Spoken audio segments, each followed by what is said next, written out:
आप सभी को सुंदर पूर्णिमा की बहुत बहुत बधाई हो। बाबा विश्वनाथ की कृपा आप पर सदा बनी रहे। आ गया पूर्णिमा की रात्रि। बड़े से बड़ी बीमारियां, बड़े से बड़े रोग, बड़े से बड़े बड़े कष्ट इस पूर्णिमा की रात्रि को छूट जाते। जिन बच्चों के नेत्र कमजोर होते हैं, रोशनी कमजोर होती है, पूर्णिमा के दिन रात्रि को 12 बजे भगवान चंद्रदेव का दर्शन कराइए। 5 से 7 मिनट तक नयन मिलाए चंद्रदेव के साथ, और बाद में एक पीपल के पत्ते पर खीर जो चंद्र के नीचे रखी हुई है उसी खीर को चटा दीजिए। फिर चंद्र का दर्शन कराओ, फिर खीर को चटा दीजिए। महाराज, नयन की ज्योति बढ़ती है। नींद नहीं आती तो निंद्रा देवी प्रवेश करती है, निंद्रा अच्छी आती है, आनंदित हो। महाराज, जिस व्यक्ति के शरीर में गांठ पड़ जाती हो, शरीर काला पड़ जाता हो, चट्टे पड़ जाते हो, या दांत खाज खुजली हो जाता हो, उसके लिए भी पूर्णिमा की रात्रि को 12 बजे महाराज भगवान चंद्रदेव के लिए 21 दिए जलाए जाते हैं। उस 21 दिए की कालोच एक थाली में इकट्ठी करी जाती है। कालोच को इकट्ठी कर शरीर में गाय के घी के साथ में जहां जहां जगह पर चट्टे हैं, गांठ है, वहां लगाया जाता है। उसको 5 या 7 दिन लगाइए। उसके बाद में रोज प्रतिदिन लगाने के आधे घंटे बाद स्नान कर लीजिए, आराम लगना प्रारंभ हो जाए। बन सके अगर लक्ष्मी की कमी है, लक्ष्मी नहीं आ रही है, व्यापार नहीं चल रहा है, तकलीफ बहुत ज्यादा है, घर में कष्ट है, कर्जा ज्यादा है, तो एक तांबे के कलश के ऊपर, तांबे के कलश में पानी भरना, कटोरी रखना, उस पर लक्ष्मी जी की मूर्ति रखना। लक्ष्मी जी की मूर्ति नहीं हो तो चांदी का सिक्का रखना। उसके सम्मुख में आप 31 दीपक घी के लंबी बाती के जला देना। महाराज, एक एक कमल गट्टा उस 31 दिए के अंदर डाल देना और लक्ष्मी जी का पूजन करना, लक्ष्मी जी का स्मरण करना, खीर का भोग लगाना। पान के पत्ते पर खीर रखना, 5 पत्ते पर खीर का भोग लगाना और माता लक्ष्मी से विनती करना। सुबेरे 4 बजे तक वो रखे रहने देना। सुबह 4 बजे वो उठाना, लक्ष्मी को वापिस तिजोरी में, या सिक्का हो तो उसको अलमारी में रख देना। जो खीर बनी है वो प्रसाद के रूप में सुबह 8 बजे, 10 बजे, 9 बजे जब खाना हो प्रेम से खाना। माता, जो दिए लगाए हैं वो ठंडे हो गए होंगे, उनको रखे रहने देना, बाद में काम आते रहेंगे, या दिए विसर्जन करना हो तो आपकी मर्जी। पर वो मट्टी के दिए लगेंगे, आटे के दिए नहीं लगेंगे, मट्टी के दीप लगाना है आपको। 31 घी के दिए लगाना है। लक्ष्मी जी का पूजन करो, कंकु, चावल, हल्दी, मोली से, सब तरह से। पूर्णिमा की रात्रि को सुख मिलेगा, आनंद मिलेगा, लक्ष्मी की वृद्धि होगी, कार्य सिद्धि होगी। दूसरा क्रम, अगर पूर्णिमा के दिन आप शाम को प्रदोष काल के समय 4:30 बजे से 6 बजे के बीच में 1 लोटा पानी, उसमें 5 बेलपत्र रखकर, 1 कमलगट्टा डालकर भगवान चंद्रेश्वर महादेव के नाम से भगवान शंकर को चढ़ा दीजिए। आपकी जो कामना हो वो कामना कर चढ़ा। विनती करें चंद्रेश्वर महादेव को और निवेदन करें कि हमारा ये कार्य सफल हो। केवल पूर्णिमा के दिन चढ़ाइए।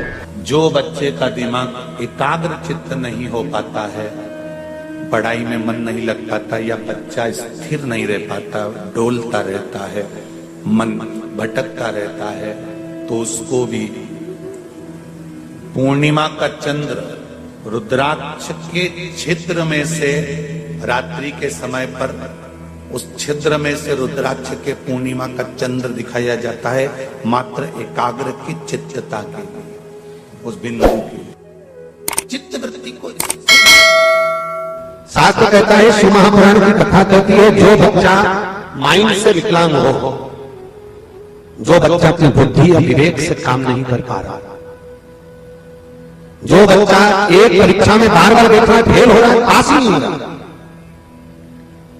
अगर 3 महीने गाय अपने बछड़े को दूध पिलाए और वो दूध पिलाते समय जो फेन निकलता है, उस फेन को चम्मच में लेकर उस बच्चे को पिला दिया जाए तो बच्चे की बुद्धि का विकास प्रबल हो जाता है।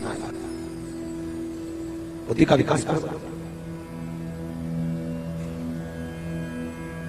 अगर कोई एग्जाम में बच्चा बैठ रहा है और पास नहीं हो रहा, बहुत प्रयास कर रहे हैं, बहुत प्रयास नहीं हो रहा, उसको वो फेन पिलाकर एग्जाम के लिए भेज दीजिए। उसका बड़ा महत्व है। गौ माता अपने बछड़े को दूध पिलाए और बछड़ा दूध पीते समय जो फेन निकले, उस फेन का बड़ा, उसकी बड़ी महत्वता का वर्णन किया।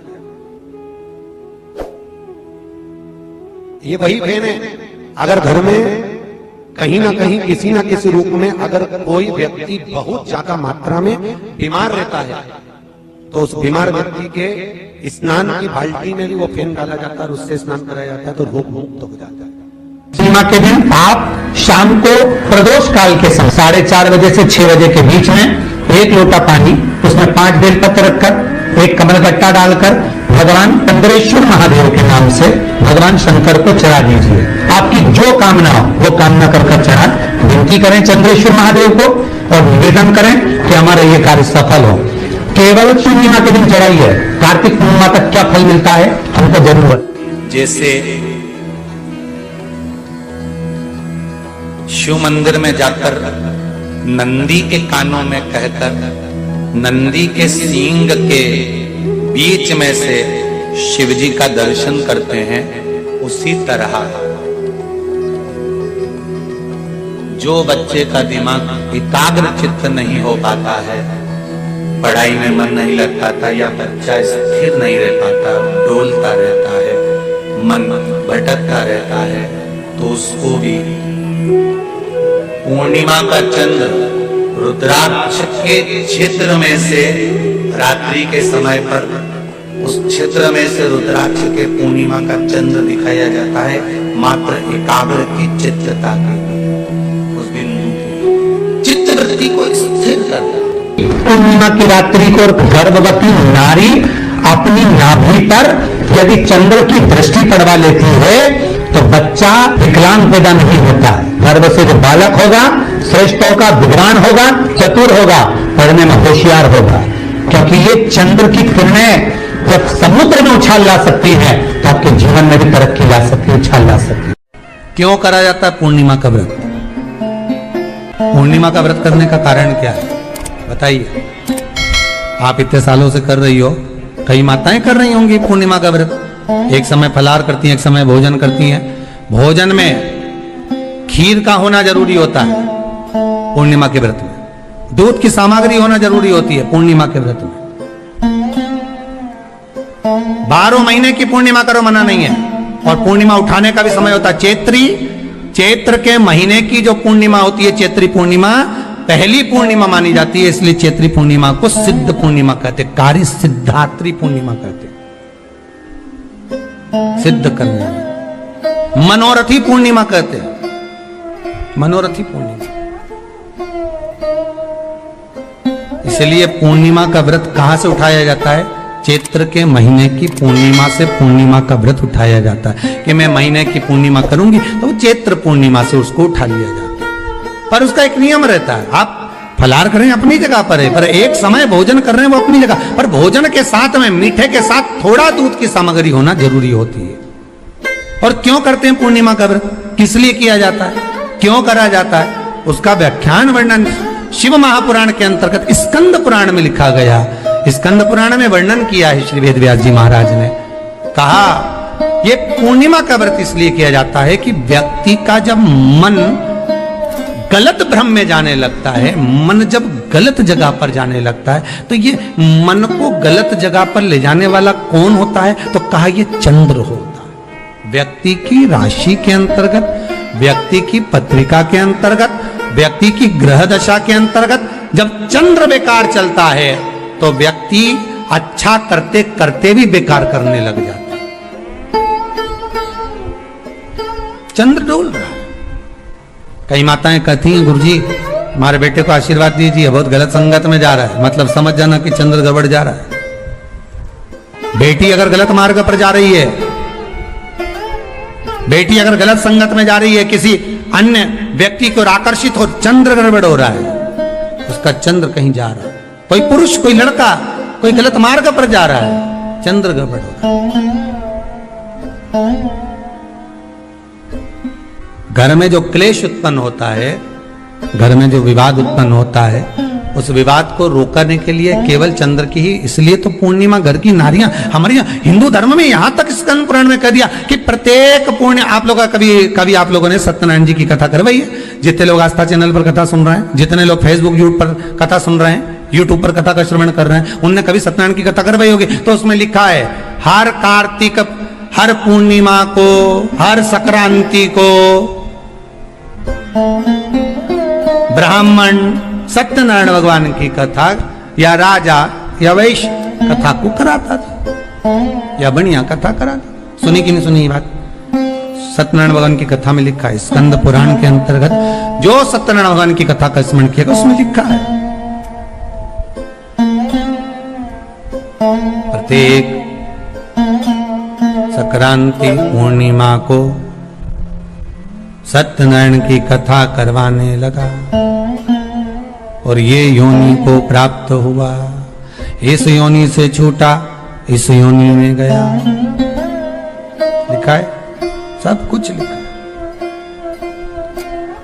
अब उत्ते से समझ जाओ कि पूर्णिमा को सत्यनारायण की कथा करने का बोला, तो पूर्णिमा को सत्यनारायण की कथा का क्यों बोला? वैसे तो रोज कराओ सत्यनारायण जी की कथा, प्रतिदिन कराओ, मना नहीं है। आप क्या कोई विशेष फंक्शन है आप सत्यनारायण जी की कथा करवा, पर पूर्णिमा संक्रांति को और संक्रांति को पूर्णिमा को सत्यनारायण की कथा का स्मरण क्यों करवाया गया? क्योंकि पूर्णिमा के दिन अगर ये भगवान का व्रत रख लेगी, पूर्णिमा के दिन अगर ये खीर का प्रसाद बना लेगी, थोड़ा सा दूध की कोई सामग्री बना लेगी और भगवान को भोग लगा देगी, भले सत्यनारायण भगवान के भाव से बनाए, भले सत्यनारायण जी के निमित्तार्थ बना, पर अगर इसने सत्यनारायण भगवान के निमित्त से बना, पर पूर्णिमा के दिन अगर ये व्रत रखेगी, उपास रखेगी या कोई सामग्री बनाकर भगवान की पूजन कर लेगी, तो इसके घर में जो अशांति है वो शांति में बदल जाएगी। इसलिए कई घरों में आज भी सत्यनारायण भगवान की पूजन हर पूर्णिमा को करती है। माता किताब लेके बैठ जाती है, तुरंत उन्हें ऑफिस जाना, कहीं काम पे जाना,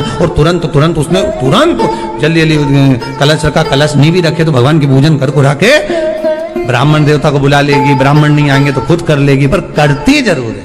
इतना सा आटा सेक लेगी, पंजेरी बनाई, सीरा बनाई, मिठाई रख दो, कुछ भी करेगी पर सत्यनारायण की कथा कर ले, उसका मन लग गया उसमें।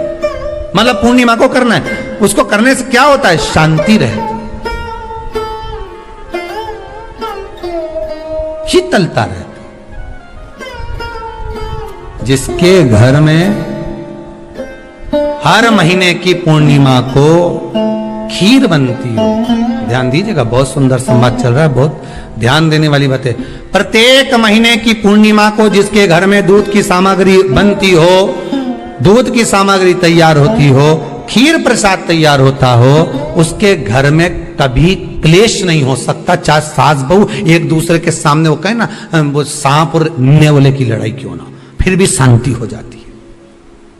पर प्रत्येक महीने की पूर्णिमा होना चाहिए। ये नहीं कि तुमने एक महीने की पूर्णिमा पे बना लिया और दूसरे महीने की पूर्णिमा को गायब कर दिया। फिर किसी ने कह दिया आज चूरमा तो बन रहा है, दाल बाटी तो बन रही है चूरमे के साथ में, लड्डू बन रहे हैं, तो काहे को खीर बना रही हो? तो तुमने अब वो खीर प्रसाद। महापुराण की कथा कहती है, महाराज पूर्णिमा का जो चंद्र है वो विशाल का है, और उस चंद्र की पूर्णता में हमारी अभिलाषाएं भी पूर्ण हो। आप आस्था चैनल के माध्यम से जितने लोग कथा सुन रहे हैं, फेसबुक यूट्यूब पर जितने कथा सुन रहे हैं, और कुबेरेश्वर धाम में जितने कथा सुन रहे हैं, आप में से कितने लोग हैं जो पूर्णिमा का व्रत करते हैं?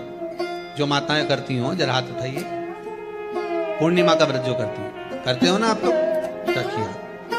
अब पूर्णिमा के व्रत में आपने कई बार किताब पढ़ी होगी पूर्णिमा की, या आपने व्रत किया होगा, या पूर्णिमा का व्रत आप धारण करे होगे, तो उसमें पूजन कौन से भगवान की होती है?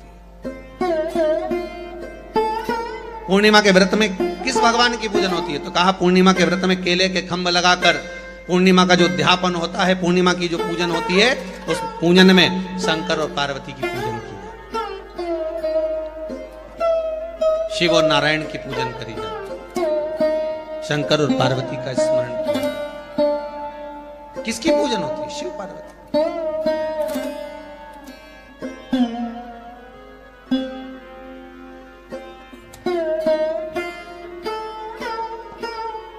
क्यों शंकर और पार्वती का पूजन क्यों करा जाता है पूर्णिमा के व्रत में? क्योंकि शिव और माता पार्वती ही केवल एक ऐसे हैं जिन्होंने अपूर्ण लक्ष्मी को भी पूर्ण बना दिया था। किसको पूर्ण बनाया है? लक्ष्मी। शरद पूर्णिमा के दिन अगर आप शंकर भगवान को एक लोटा पानी अगर शिव को समर्पित कर रहे हो, श्वेत पुष्प को रख कर शंकर जी के ऊपर सफेद फूल को चढ़ाकर अगर एक लोटा जल भी एक पात्र जल भी शंकर को समर्पित कर रहे हो, तो ये लक्ष्मी के लिए ही तो कर रहे हो। और कौन सी लक्ष्मी? पूर्ण लक्ष्मी, पूर्ण लक्ष्मी। आपको पहले भी कथा में कहा, एक बार भगवान विष्णु के सामने लक्ष्मी मैया ने बहुत तेज स्वर में कह दिया था, नारायण, दुनिया के लोग आपका नाम जपते हैं, दुनिया के लोग नारायण नारायण कहते हैं, दुनिया के लोग आपका भजन करते हैं, पर सत्य मायने में कहूं ना तो मेरे बिना दुनिया के लोगों की नहीं चल सकती, मेरे बिना दुनिया नहीं चल सकती, संसार मेरे बिना नहीं चल सकता। भगवान विष्णु ने कहा, ये तो गलत है लक्ष्मी आपका कहना। एक दिन लक्ष्मी को अहंकार आ गया, अहंकार के संबोधन जब माता लक्ष्मी करने लगी तो भगवान उसी समय पर भगवान विष्णु को क्रोध आ गया और भगवान विष्णु ने कह दिया, लक्ष्मी तू इतनी बड़ी बड़ी बात कहती है कि तेरे बिना नहीं रह सकती संसार। मैं तुझे कहता हूं लक्ष्मी, तू अपूर्ण है, तू अपूर्ण है, तू पूर्ण कब हो गई?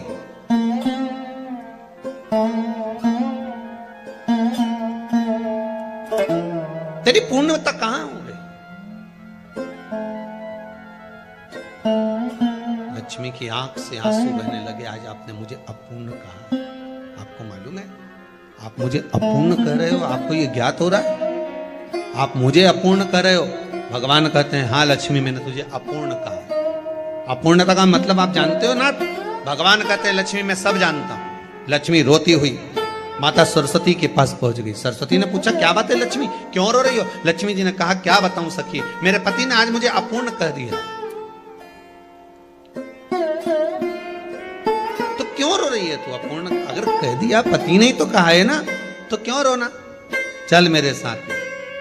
और सरस्वती मैया माता लक्ष्मी को लेकर सीधे पहुंच गई माता पार्वती के यहाँ। जब पहुंची माता पार्वती ने लक्ष्मी जी को देखा और सरस्वती को देखा तो पूछा कि बात क्या है, क्या हो गया ऐसा, क्या हुआ, क्या है ऐसा जो तुम दोनों आज मेरे पास में आई? क्या हुआ? पार्वती जी कुछ बोलती, शिव जी का ध्यान माता सरस्वती की ओर और लक्ष्मी की ओर गया और भगवान शंकर जान गए कि आज भगवान नारायण ने लक्ष्मी जी को अपूर्ण कहा है। अब देखें माता पार्वती क्या कर सकती है, इसको पूर्ण बनाने के लिए करेगी क्या? क्या हुआ? माता सरस्वती जी बोली, लक्ष्मी को अपूर्ण कर दिया। अपूर्ण कर दिया? हाँ, तो क्या सोचना उसके लिए, इसको मैं अभी पूर्ण बना देती हूं। माता जगत जननी पार्वती ने गोदी में विराजमान गणेश जी को उठाया और उठाकर लक्ष्मी जी की गोद में दे दिया। ले लक्ष्मी, आज से तू पूर्ण हो गई। लक्ष्मी, आज से तू पूर्ण। गोदी में जब तक संतान नहीं है तो नारी को लोग अपूर्ण समझते हैं, पर माता पार्वती जी ने संपूर्ण ब्रह्मांड में एक सिद्धता प्रदान कर दी कि अपने गोदी के लाल को, अपने गोदी के पुत्र को माता ने लक्ष्मी की गोद में देकर लक्ष्मी को पूर्ण बना। वो दिन कौन सा था? यही शरद पूर्णिमा का दिन था। कौन सा दिन? आवाज पकड़ लो। यही शरद पूर्णिमा का दिन था। शरद पूर्णिमा का दिन लक्ष्मी को पूर्ण करने का दिन।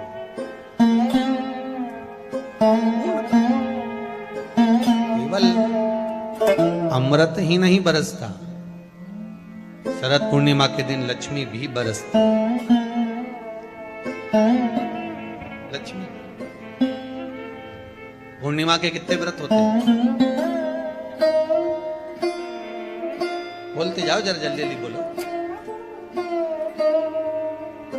पूर्णिमा के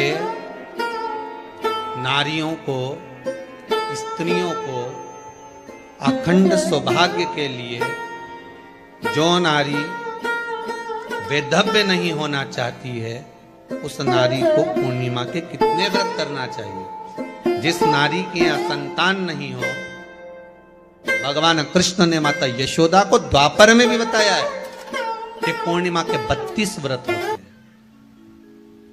कितने व्रत होते हैं? 32।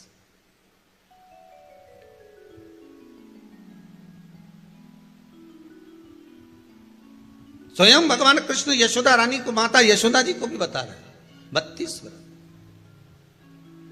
अब आपको किसी ने बता दिया होगा कि 8 कर लो, 7 कर लो, 6 कर लो, 12 कर लो, इसलिए आपने बोला कि 12 कर लीजिए, 32 कर लीजिए। अरे यहां तो द्वापर की कथा भी कहती है। यशोदा जी ने एक बार भगवान कृष्ण को रोक कर कह दिया, ए कन्हैया रुको। कन्हैया बोले, बोलो मां क्या बात है? कन्हैया जरा रुकिए, इधर आओ जरा। भगवान कृष्ण आए। हाँ मां बोलिए। किस जगह का प्रसंग है ये? जिस समय पर राधा रानी कुरुक्षेत्र में नंद बाबा और यशोदा जी को लेकर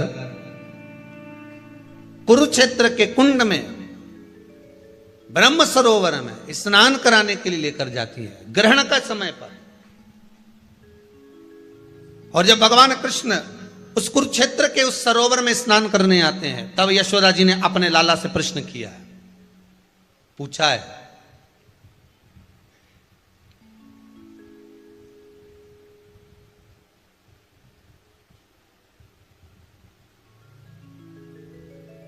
कि नारी वेधव्य होकर ना मरे।